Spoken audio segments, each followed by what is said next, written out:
ঠাকুর লাগানো অতি সত্তর আমাদের ক্লাব প্রাঙ্গণে আসবেন। সকলকে সুস্বাগতম।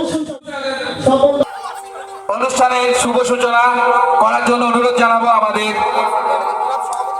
সকলের প্রিয় জনদর্দী শ্রী স্বপন কুমার মজুমদার মহাশয়কে।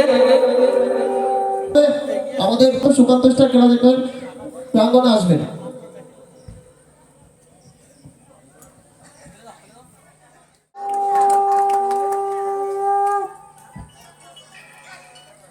ভারত মাতা কি, ভারত মাতা কি, ভারত মাতা কি। আমরা সুস্বাগতম জানাচ্ছি। ইতিমধ্যে আমরা সকলে জানি, মাস্টার মশাই বলে গেলেন, আমি আর একটু বলতে চাই বিষয়টাকে। এসআইআর এবং সিএ নিয়ে কিছু জল্পনা শুরু হয়েছে। এত বেশি অডিয়েন্স এবং মায়ের যারা